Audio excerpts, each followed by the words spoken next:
Hi everyone and welcome back to my YouTube channel. Okay, so in this episode, magsosolve na tayo ng mga sample problems about solids of revolution. So if you recall, in my last episode, dinerive natin yung formula sa pagkukompute ng volume ng mga solids of revolution gamit yung tatlong methods, namely the disk method, the cylindrical shell method, and the circular ring method. So just for a recap, sulat natin. Kung natatandaan ninyo yung mga formulas, no? Kapag disk method, ano nga 'yon?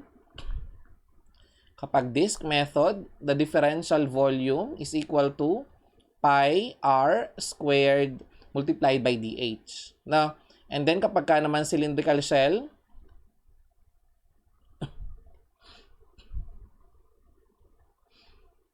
the differential volume dV, pangit naman ng dV. Pawiin natin.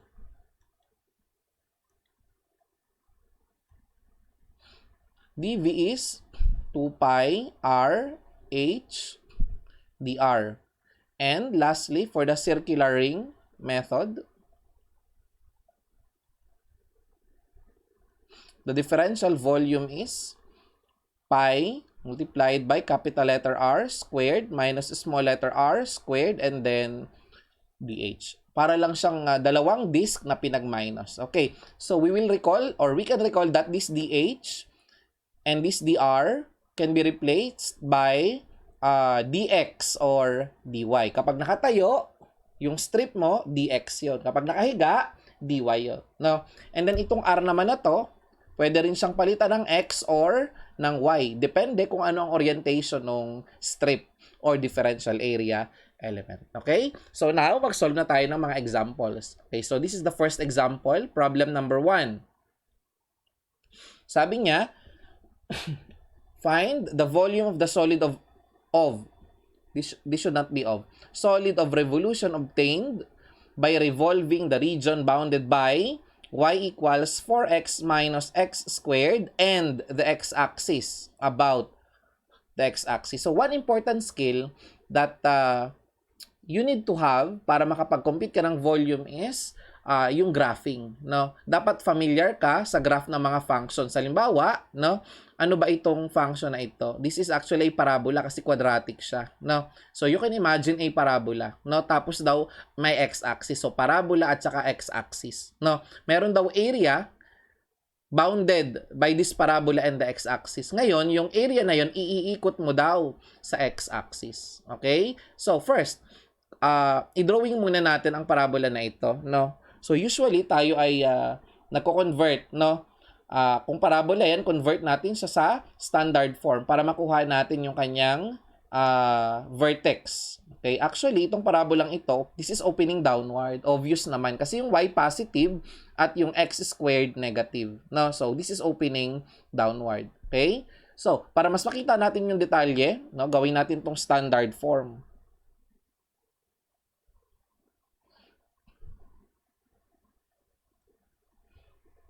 So, yung x squared, lipat ko dito sa kabila, x squared, and then ito namang 4x, lipat ko rin minus 4x, and then completing the square, kalahati ng negative 4 is negative 2, and then i-square mo siya, no? Is positive 4 equals, okay, ito, nilipat mo doon, ito, nilipat mo dito, itong y, lipat mo rin sa kabila. So, magiging negative y yan, no? Kung dito, nagdagdag tayo ng 4, sa kabila, magdadagdag din ng 4 para pantay, no? So, we can now express this as x minus 2 squared equals negative of y, and then para maging plus, minus ulit dito, 4. Ayan. So, x minus 2 squared equals negative of y minus 4. So, the vertex of this parabola is at 2, 4. Yan yung HK mo. 2, 4. And then, this is opening downward since we have a negative sign here. So, this is opening downwards. Okay? So, kapag ka na-drawing mo na siya, ito na siya. No? Now, ano pa yung isang boundary? X-axis. So, ito yun. No? Ito yung parabola. At ito naman yung x-axis. So, makikita natin dito yung shaded region. Yan yung area na tinutukoy niya. Nasaan daw natin iikot? No? Sa x-axis. Okay? Kung iikot mo siya sa x-axis, sige, anong strip ang gagamitin mo? So malaman kung may upper curve at saka lower curve, ang gagamitin mong strip dyan is vertical, no?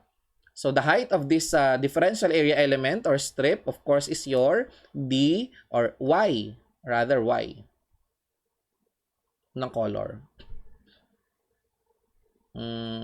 Red. For example, this is your height, Y. No? And the thickness is dx. No? Yan yung thickness ng disk mo. Now, kapag ka umikot yung strip na yan about the x-axis, of course, it will form a disk. No? Kaya cylindrical or disk method yung gagamitin natin dyan. No? So, ano nga ang differential volume ng isang disk?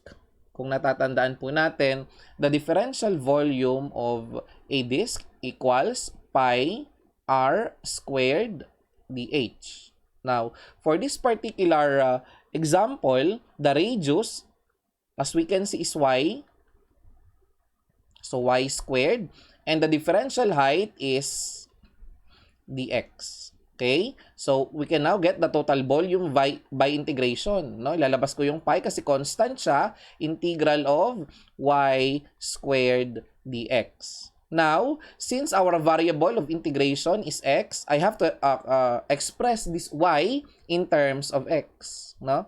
So, integral of, I have to express y in terms of x. Okay. So, kung makikita natin dito, itong y na to, bounded sa taas ng parabola. Ito yon. At bounded sa baba ng y equals 0. Diba?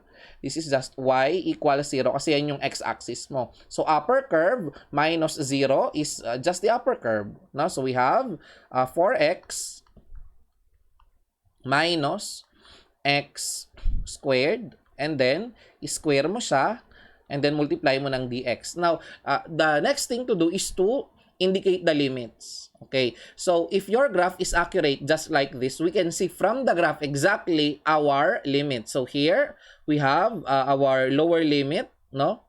x1 equals 0, and here, there, you have our upper limit, x2, no? Which is equal to 4, no? But what if your graph is not accurate? So the thing is, you have to get the intersection of this parabola and the x-axis. No? Alam naman natin sa x-axis, y is 0. No? Y is 0. Okay? So, kung ano yung pinag-minus mo, yung upper curve at saka lower curve, no? I-equate mo lang. No? So, ang upper curve natin is 4x minus x squared. At ang lower curve natin is yung y equals 0. Lagyan natin dito ng yl. No? Lower curve. So, 0 siya. Upper curve equals the lower curve para makuha yung limits of integration. So, madali lang naman to. Common factor ang x. So, we have 4 minus x equals 0. So, now, obviously, x1 is 0 and x2 equals 4. So, the limits of integration is now from 0 to 4. No? Kagaya ng makikita natin doon sa graph. Okay? So, we can evaluate this integral, no? Mano-mano. Okay? Kapag ikaw ay first year student or freshman engineering, normally, ipapakita mo yung solution yan, which is madali lang naman kasi integration of powers lang yan, no? Pero of course, to save some time, kalkyuhin na lang natin yan, no? Pero again, kapag exam yan, ay kailangan kita, no? Papakita mo yung solution. Now, assuming na marunong ka nang mag-evaluate ng definite integral, which is madali lang naman, so 4x minus x squared, and then parenthesis, do not forget to square that from 0 to 4, and then equals. So, we will get an answer. Ibahin natin ang kulay para maganda. Green naman, no? So, the volume is 512 pi over 15, no? So, this is volume, so cubic units. Okay? So, that is how we obtain the volume of a solid of revolution by using the disk method. Kasi dito siya umikot, no? Dito siya umikot o sa x-axis. No, nakalapat yung strip at the same time perpendicular sa axis. So, madali lang. Okay, now, what if ito, same problem, doon natin siya paikutin sa y-axis, no? What if itong problem na to, same problem na lang, pero babaguhin ko yung axis of revolution, papaikutin ko siya ngayon sa y-axis. Okay? So, ayan. Ay, wait lang. Pakita ko pala sa inyo kung paano na-generate yung solid. Sayang yung graph dito, no? In-effortan ko yan. So, yan yung area ngayon, no? Yung kulay orange na region na iikot, no? Iikot dito sa y-axis, sa x-axis. Tingnan natin kung anong mangyayari. Yan. So, umiikot na ngayon yung parabola. Yung area na na-form ng parabola at ng x-axis. Tapos, makaka-create siya ng solid. Ayan. So, makikita natin yung pink region, yun na yung solid. Okay? Di ba ang ganda? Ang saya-saya. So, now, ba't may space dito? Kasi dapat dyan ko ilalagay yung manual solution ng definite integral. Eh, may calcu naman. So, wag na lang. No? So, ito para mas makita nyo siya ng 3D view. No? So, ito yung parabola. At ito naman yung x-axis. So, sa pagitan nila may area na na-form. Kapag ka umikot siya ngayon, kumakanta pa ako. Ayan. Tayo natin. Yan. So, ito ngayon yung solid na na-form. So, makikita natin. Ayan. Para siyang nips. Titin natin. No? Ito ngayon yung solid na na-form. O, diba? Ang ganda. May-fortan ko yan. No? Para mas ma-appreciate nyo. Ganun pala yung na-form na solid. Okay. Ganun pala itsura niya. Hindi mo lang alam ang sagot. Nalaman mo rin somehow kung ano itsura ng volume na na-create dun sa problem. No? Okay. So, let us solve the second problem. Again, copy-paste yung problem kanina, but this time, we rotate it about the y-axis. Okay? Y-axis.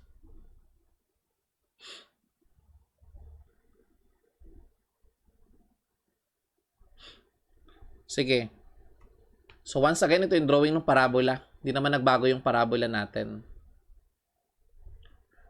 Tapos, andito pa rin yung x-axis. No? Boundary pa rin siya. No? So, itong green region na to, ito pa rin yung area na iikot. But this time, iikot siya sa y-axis. No? So, kagaya ng ginawa natin kanina, ang strip na gagamitin natin or differential area is vertical pa rin. Kasi meron tayong upper curve at saka lower curve. No? So, vertical strip pa rin siya. No? Ito yun. Lagyan natin ng label. No? Ano nga yung height ng strip na ito? Ang height niya ay y. No? At ang thickness niya ay dx. Now, pag umikot siya ngayon dito sa y-axis, makaka-form siya ng parallel, di ba? Parallel yung strip dun sa axis of revolution or rotation, kaya makaka-create siya ng cylindrical shell na ganito. Okay? So, kung nare-recall natin, ano nga ang formula ng differential volume ng isang cylindrical shell? For a cylindrical shell, the differential volume can be obtained by, first, yung kanyang circumference, which is 2 pi r, multiplied by the height, and multiplied by the thickness, dr. Okay. Now, looking at the situation that we have for this problem, 2 pi, and then ano yung r natin? Yung r natin kasi ito yun no? From here to there. That is your r. And that r is the distance of the strip from the axis of revolution, which is just equal to x. Variable siya kasi what if andito yung strip ko, no? So mula dito hanggang dito, x pa rin siya, no? So that r is actually x.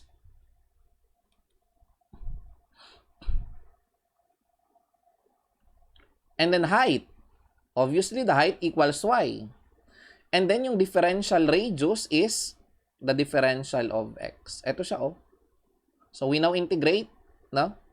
V equals 2 pi times the integral of x, y dx. Okay, so the next step is to express y in terms of x because we are integrating with respect to x. So, x multiplied by y.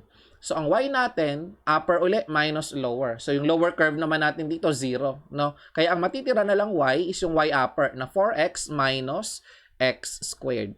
4x minus x squared. And then, lagyan mo ng dx. No? So, ang sunod na dyan, of course, is to obtain the limits of integration. Nakuha na natin kanina. No? Paano nga kinukuha ang limits of integration? Kung hindi siya obvious sa graph, kasi inaccurate yung graph mo, kung ano lang yung pinag-minus mo, ipag-equate mo lang sila. So, this one, 4x minus x squared equals 0. No? Makukuha mo ngayon yung limits of integration, which is from 0 to 4. Okay, nagawa na natin kanina yan. Same limits of integration lang. Ngayon, again, kung ikaw ay first year student, kinakailangan ipakita mo sa exam yung solution niyan, no? Yung pag-evaluate mo ng definite integral, again, but to save some time, let us use a calculator. 2 pi times x times 4x minus x squared dx from 0 to 4. So, we will get 128 pi over 3. Okay, so that is now the volume. No? Sulat natin dito. The volume that we obtained is 128 pi over 3 cubic units. Okay, so balikan natin yung kanina. No? Sagot natin kanina is wag na nga. Anuhin na lang natin dito.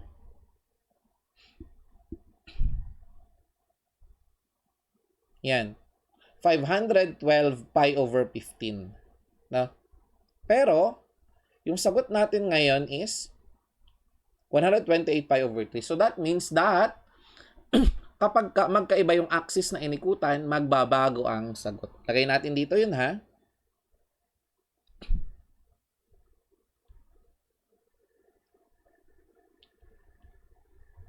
If the same area is revolved in two different axes,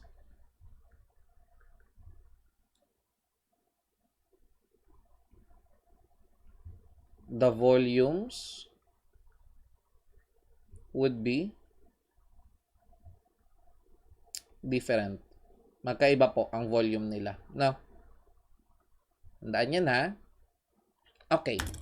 Now, let us solve. Ay, wait lang. May graphics ulit tayo dito. So, kanina, itong area na to, dito natin inikot, no, sa x-axis. Ngayon, dito siya iikot sa y-axis. Ano kaya itsura ng solid na mafo-form natin? No? Yan. So, yan yung mafo-form natin. So, yan yung area. Pag umikot siya, ayan. So, hollow yung gitna. Pag tinignan mo ito, of course, yung part dito, at saka doon, hollow siya. Okay? Para sa gulaman, gelatin ba yun? Galing, no? Isa pa. Ayan. Amazing. Effort talaga. So, next.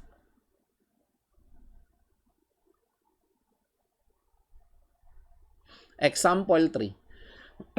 The area of the region bounded by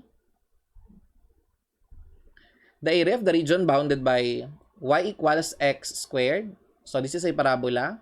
We have a tangent line to the parabola 2, 4 and the x-axis. So, the area that we are looking for, or the concerned area, is bounded by 3. No?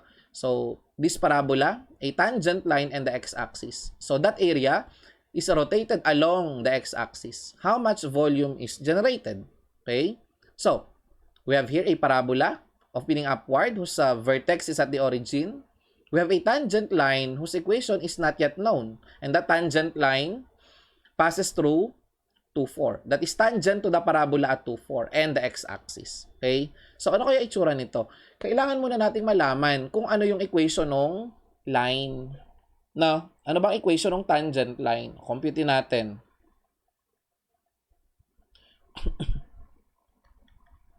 Lagay natin dito 4. For the tangent line, no?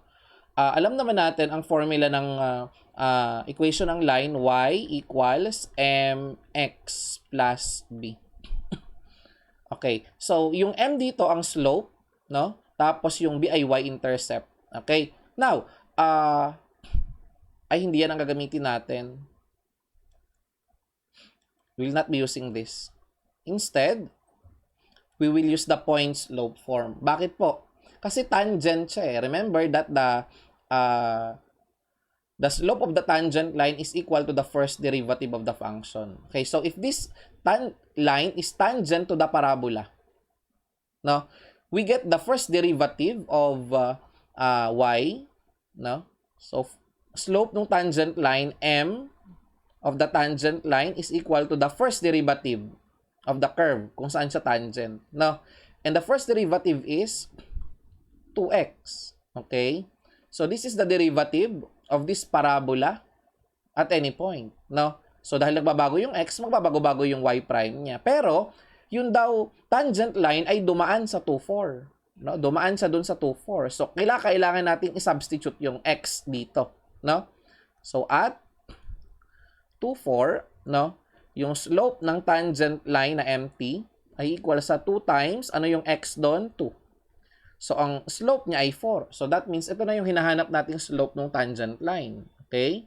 Now, since meron na tayong slope na m, at meron tayong point, gagamitin natin yung tinatawag na point slope form. Ano ba yung point slope form? Y minus y1 equals m times x minus x1. Okay? So, itong x1 at y1, yun yung 2 at saka 4. Tapos yun namang m, yun yung nakuha natin na slope. No? So, y minus 4 equals 4 times x minus x1 which is 2.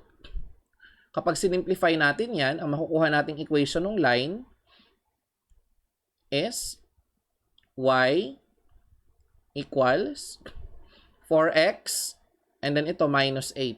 No? Minus 8 plus 4, minus 4. So, we have 4x minus 4. Okay. So, this is now the equation of the tangent line. No? So, that tangent line has a slope of 4 and touches the y-axis at negative 4. No? Tapos, kailangan natin ng x-axis. So, yung parabola, ito na yung graph niya. So, ito yung parabola mo. Yan. Parabola opening upward. So, here we have the tangent line, 4x minus 4. Ito yon. And the x-axis. So, ito siya. Ito yung boundary. No? So, linawin natin ha. Ito po ang boundary. Ayan. So, lagyan natin ng label. Ito yung y equals 4x minus 4.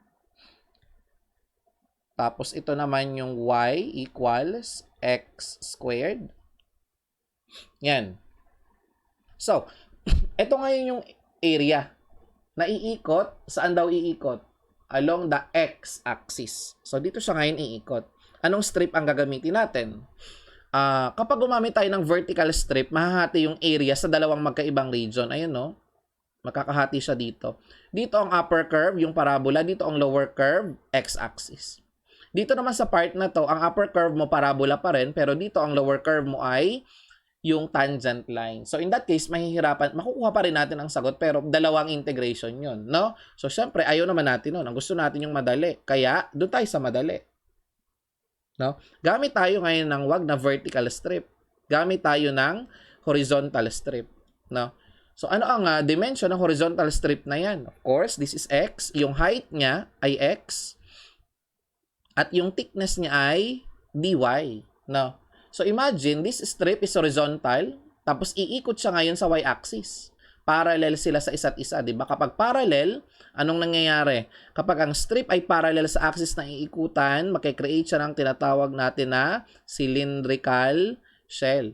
Ayan. At ano ang differential volume ng isang cylindrical shell? If you recall, the differential volume is, so, sulat natin dito. Cylindrical shell.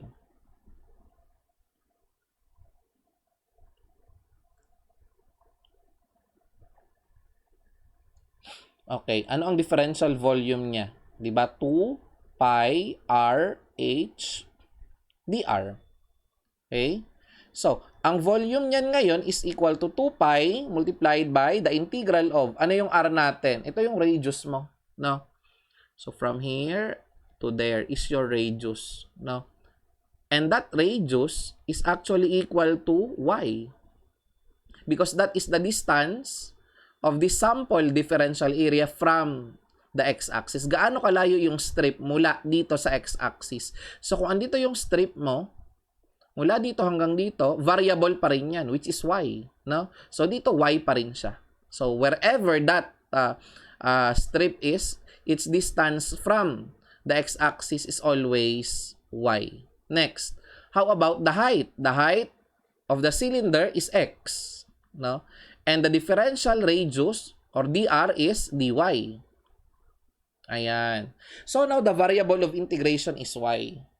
Okay? That is why we need to express this x in terms of y. Lagay natin dito, express x in terms of y. So we're gonna do that in the next slide na. Now, 2 pi times xy dy. Okay? So, sulat ko lang ha. Volume is equal to 2 pi y x dy. Now, yung x natin, makikita natin dito, is bounded on the right, no? By the line, and bounded on the left by the parabola. Okay? So, kapag kami boundaries tayo, we have right minus left. Okay? So, sulat natin dito, x is equal to x on the right minus x on the left. No? Ano yung x na nasa kanan? Yung x na nasa kanan is yung line. So, ano ang x ng line? Kunin mo lang yung x niya. That is y. Itong minus 4, ililipat mo sa kabila. Sulat natin dito. X is equal to y plus 4 over 4. Ayan.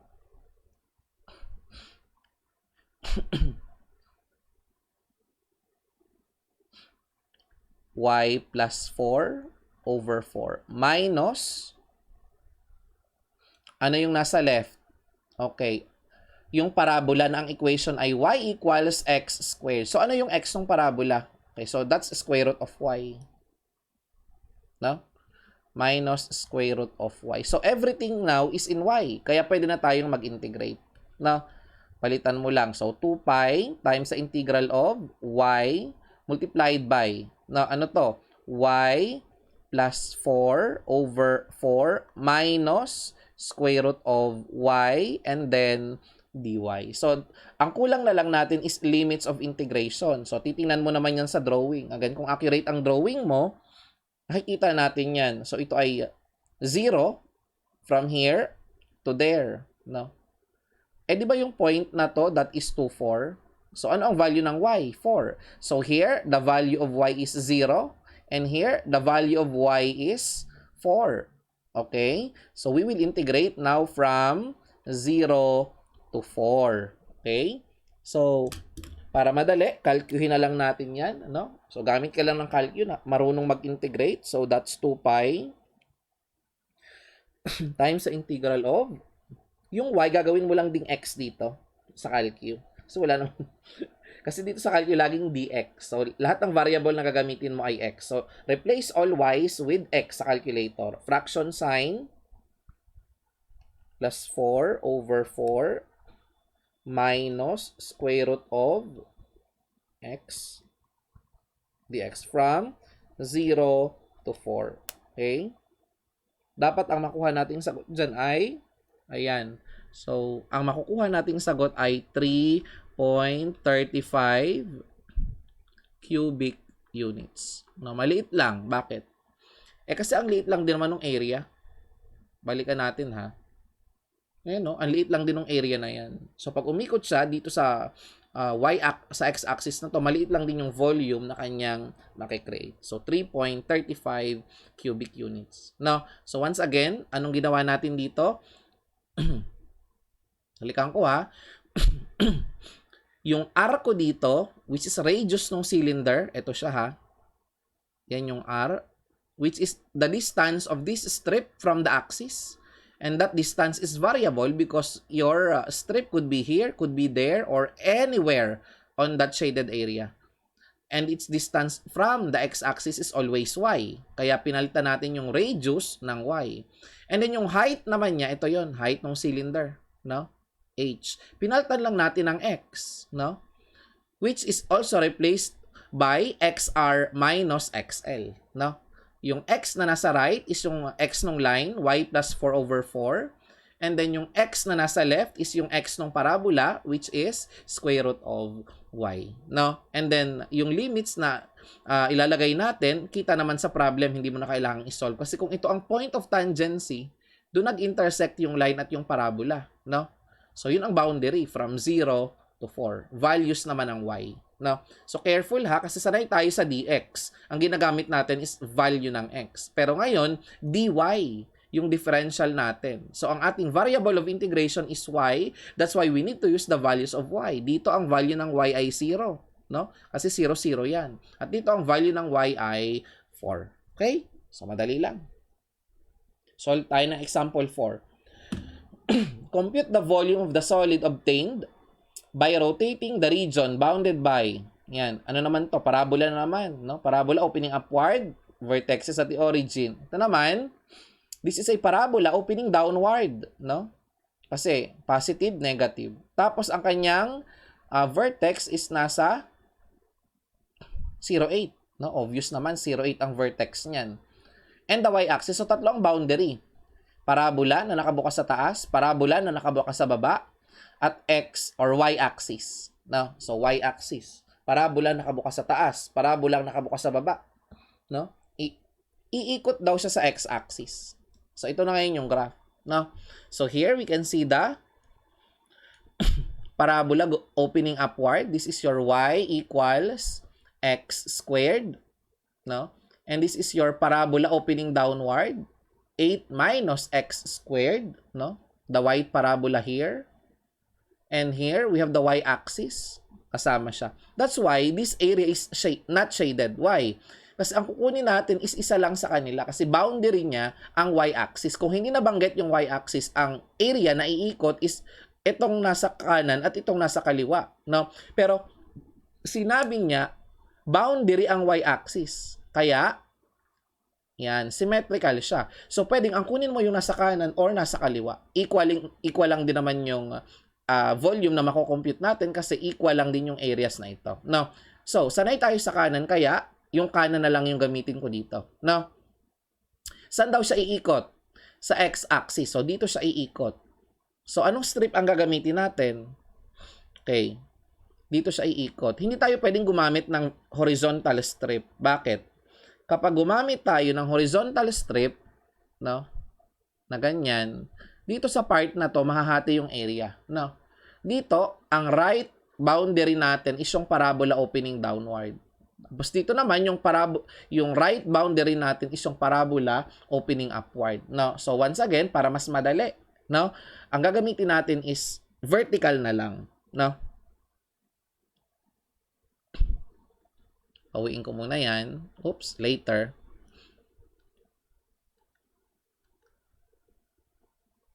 Okay, vertical strip. Ito na siya ngayon. Now, yung vertical strip na yan, ano ang kanyang dimensions? So, meron siyang length na y at meron din siyang thickness na dx.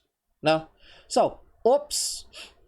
Iikot siya sa x-axis. Shit! Pag umikot siya, may butas dito na mafo-form. Therefore, makikreate siya ng isang ring. The Ring. Ano yung pelikula sa dako? Pangit ng ring ko dito. Oops. Ayan. Ayan. Madali lang naman yan. Kapag ring method, parang disk lang yan na pinag-minus. No? So, sulat natin. No? Ang gagamitin nating method dito ay ring method. Ano nga ang differential volume kapag ring? That's pi multiplied by capital letter R squared minus small letter r squared dh. Okay, so dito sa ating example problem, of course, obviously dx is your dx, no? Capital letter R here is ito yun.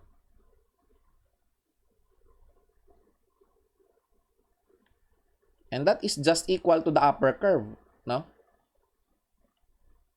Di na kasya. Huhu.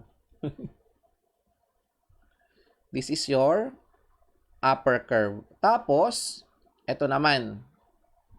From here to there. Pangit. Ingat.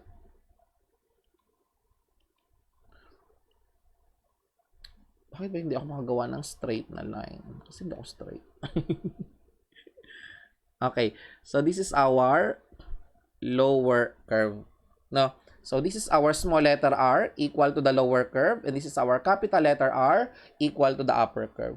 Okay? So, now, pwede na tayong mag-compute ng volume. Pi times the integral of, ano po ang upper curve natin? The upper curve, no, is the parabola opening, ito yun, no? Part siya ng parabola opening downward. Di ba ito yun? So, 8 minus x squared. Don't forget to square that. Minus, yung small letter r natin, ito yun. From here to there. So, that is YL. And that touches the parabola opening upward. No? The parabola opening upward is this. No? X squared. So, x squared, squared, and then, lagyan natin ng dx. Okay. Now, ano ang ating limits of integration? No? So, obviously, here, x is 0. So, we'll start from 0. No? Tapos, kita na naman natin sa graph, kung ito negative 2, ito, positive 2 yan. Negative 2, positive 2. So, from 0 to positive 2. Okay? Sir, paano kapag hindi kita sa graph? O, hindi ko computein mo. Paano nga ginagawa yon? Kung ano ang pinag-minus, i-equate mo lang sila. No? So, halimbawa, computein natin 8 minus x squared equals x squared. So, we will have, lipat mo doon, magiging 2x squared equals 8. No? Divide both sides by 2, we will get x squared equals 4. So, kapag kinumpute natin yung value ng x, natural, x equals square root of 4. Kaya magkakaroon tayo ng x1, negative 2, at ang x2, positive 2. So, ito yung negative 2 mo ngayon. At ito yung positive 2. Ito lang yung area na hinihingis na required umikot. Kasi nga, boundary daw yung y-axis. So, dito tayo magsisimula. From 0 to 2. Ayun, from 0 to 2. Okay? So, madali na yan kasi pwede tayong gumamit ng calcu, no? So, sa calculator, i-input mo lang yan. Pi times the integral of 8 minus x, parenthesis, squared. May square pa yung loob. Baka makalimutan. Minus x squared, squared is x to the 4th. No? Then from 0 to 2. Ayan. So, magkakaroon tayo ng sagot, 256 pi over 3. No? So, the volume is now 256 pi over 3 cubic units. O, di ba? Ang dali lang? Yun na yun. Ganun lang kadali. Pero, yun nga, paalala ko sa mga first year students, no, na nag-take ng calculus, sa mga examinations, kinakailangang ipakita nyo kung paano na-evaluate ang definite integral. Pero kung ikaw naman ay nagre-review na para sa board exam, no, madali na yan. Kapag na-obtain mo na to, i-input mo na lang sa calcu, makukuha mo na yung sagot. No? Okay. May graphics na naman tayo dito. So, ito yung umikot kanina. Consider lang natin yung area, no, na nasa right. Okay? Pag umikot yan, ganito yung makuform niya.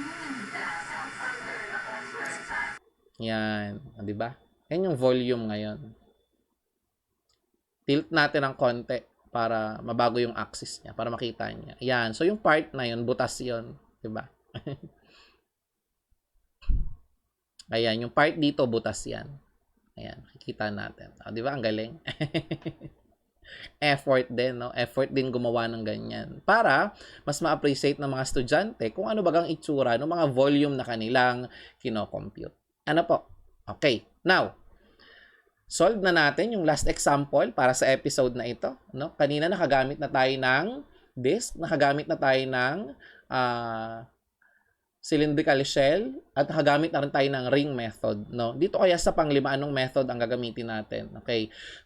Sabi niya, calculate the volume of the solid enclosed when the area between the curves x equals y minus 2 squared plus 1 and x equals negative of y minus 2 squared plus 9 is rotated about the line y equals negative 2. Okay, so, ano to? Naka-square yung y, yung x hindi. So, parabola yan, no? Parabola. And this parabola has a vertex hk, no? Lagay natin yung vertex ng parabola is at 0, 2. Tapos yung isa pang parabola, ang vertex niya naman ay nasa 0 and negative 2.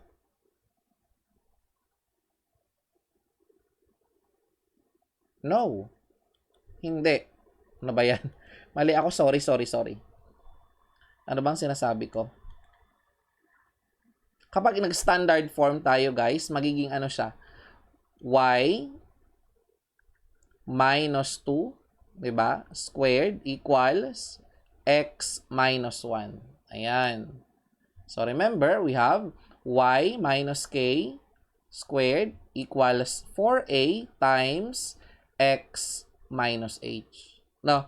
So, yung square term nasa kaliwa lagi. So, y minus 2 squared, iiwan natin siya dito. Tapos, itong 1, lilipat natin sa kabila. Kaya, magiging x minus 1 siya. No? So, the vertex of this parabola is at 1 and then 2. Okay? Next, for this parabola, ano siya? You have, to lipat natin sa kabila. No? Y minus 2 squared equals, nilipat natin dito, no? Tapos ito naman, lipat natin sa kabila. So, magiging negative of x plus 9 pa rin, no?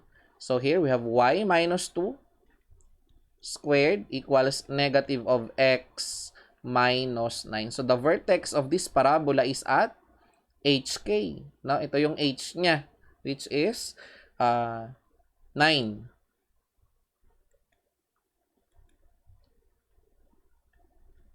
And then,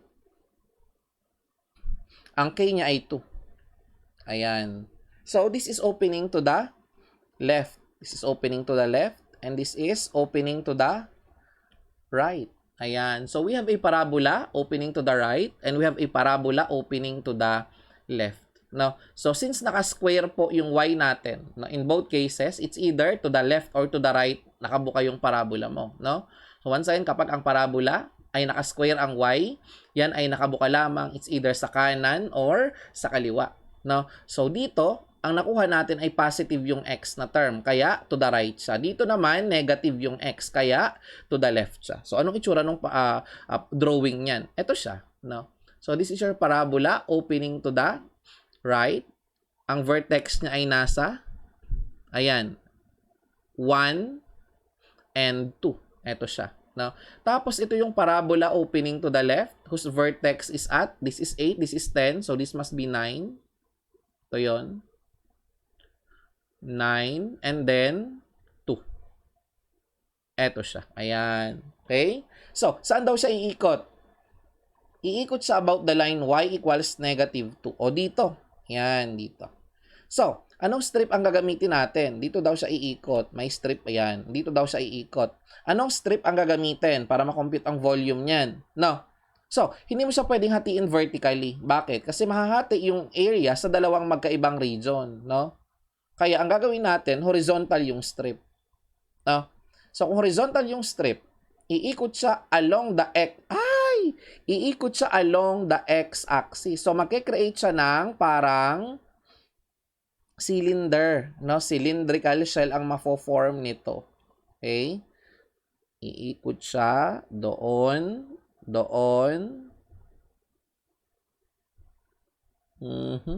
Yan. Okay.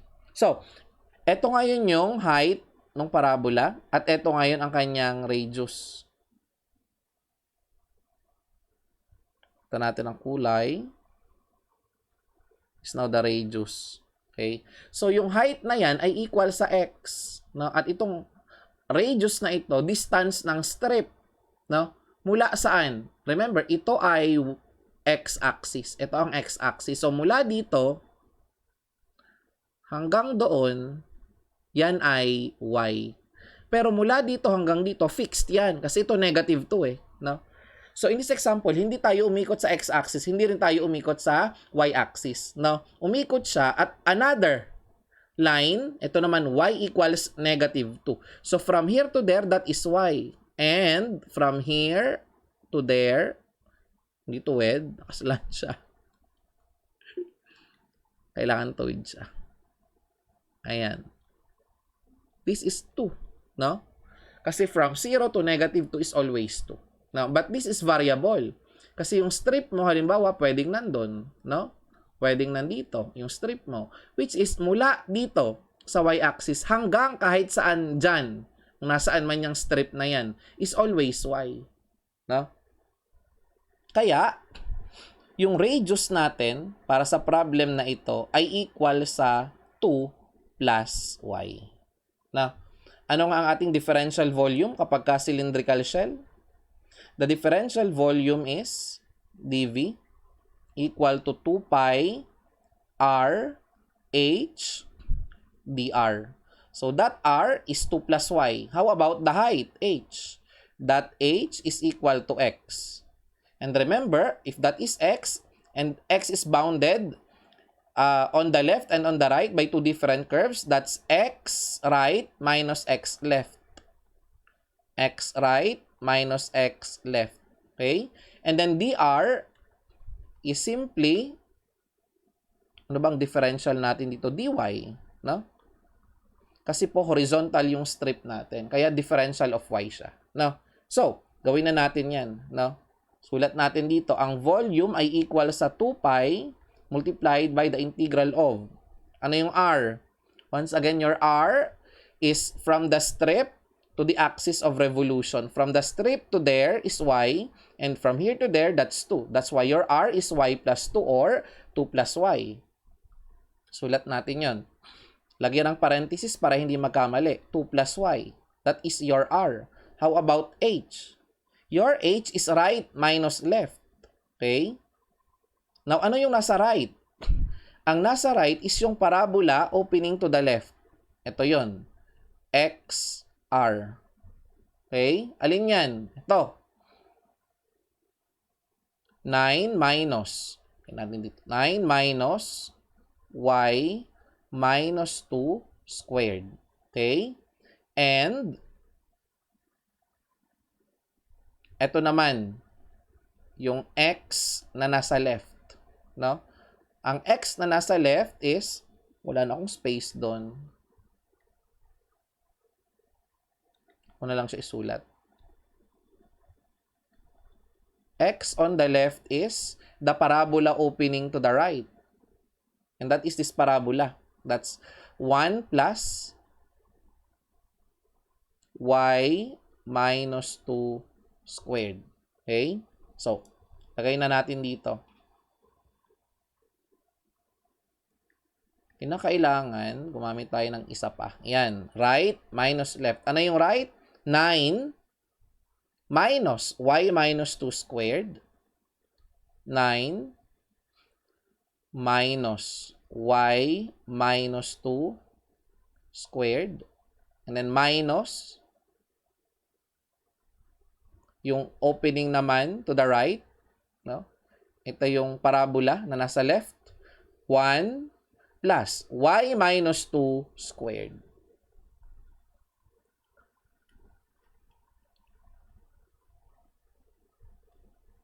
Ayan. And then, lagyan na natin ng dy. Okay. So, medyo mahaba-haba yan. 2 pi. This is your r. And this is your h. Your r here is equal to 2 plus y. And your h here is equal to x. Which is equal to x right minus x left. Diba? Now, this is dy. So, dapat ang ating limits of integration is our values of y. So, obviously, dito ang value ng y ay 0 hanggang doon. No? So, kung accurate ang graph mo, makikita mo agad yan from 0 to 4. Okay? 0 to 4. But, what if your drawing is not accurate? Paano nga kinukuha ang limits of integration? Kung ano ang pinag-minus, e-equate mo lang sila. Kuhanin natin. Kung anong pinag-minus, e-equate mo lang sila. So, 9 minus y minus 2 squared equals, ito naman, 1 minus y minus 2 squared. Yan. So, pwede mo na siyang isip solve. Okay, gawin na lang natin ganito.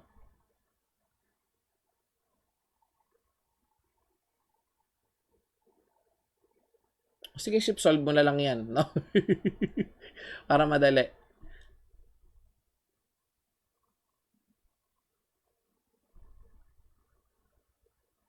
Ay, parang may mali. 9 minus, tama. 9 minus.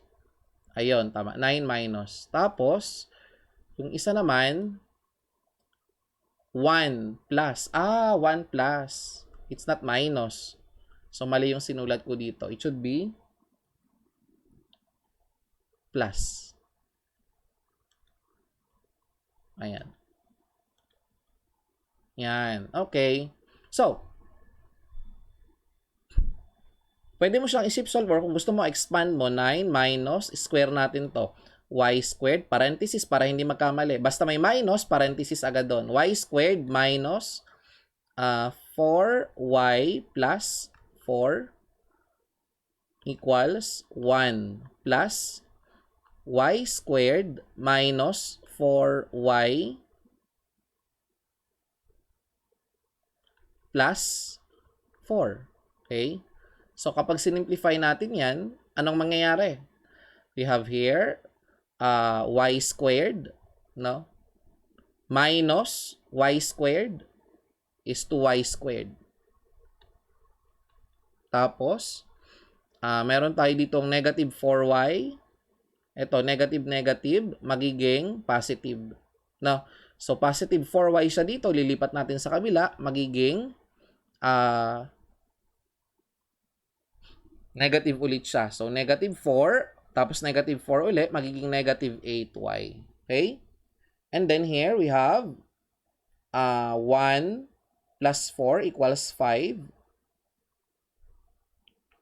5 minus 9 is negative 4. Negative 4. Tapos, etong isa, negative 4, ililipat mo sa kabila. Okay.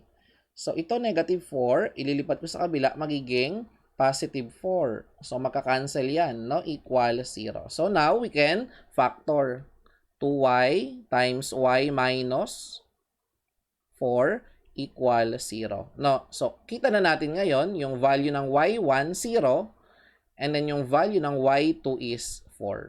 No? Okay, ayun. 0 to 4. Okay? So, we can now solve the problem using a calculator para mas madali. No? So, we have 2 pi times the integral of 2 plus alpha x sa calcu, and then parenthesis. No? 9 minus alpha x minus 2, and then squared, parenthesis, minus another parenthesis, 1 plus parenthesis uli, variable x minus 2, and then squared, ayan, parenthesis uli. Ayan, okay, equals. Wala pa akong limits.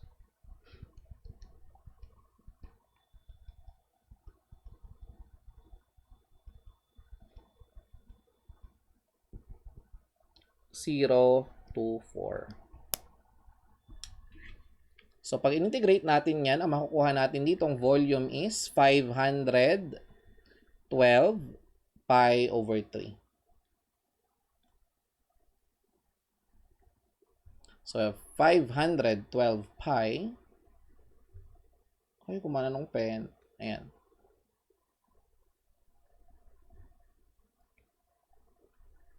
Ayaw niya pa rin.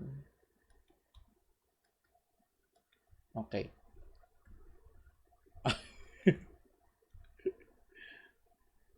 (512 pi over 3 cubic units. Okay? So, ayan. Nakapag-solve na tayo ng 5 sample problems involving the volumes of solids of revolution, kung saan ginamit din natin yung tatlong methods, no? Namely the disk method, the cylindrical shell method, and the circular ring method. Okay? So, ang gawin nyo na lang, kinakailangan mag-practice kayo on your own, no? Para masanay ka sa pag-solve, no? So, remember that there is no better preparation for an exam, no, than a good practice. Okay? So sa mga nag-e-exam dyan or mag-e-exam bukas or sa isang araw, after watching this video, you can take a rest and solve other sample problems that can be found, of course, on your books o sa anumang references na meron kayo. Pwede naman maghanap pa ng online references. Okay? So, that would be all for now, and see you again in my next lecture video. Bye!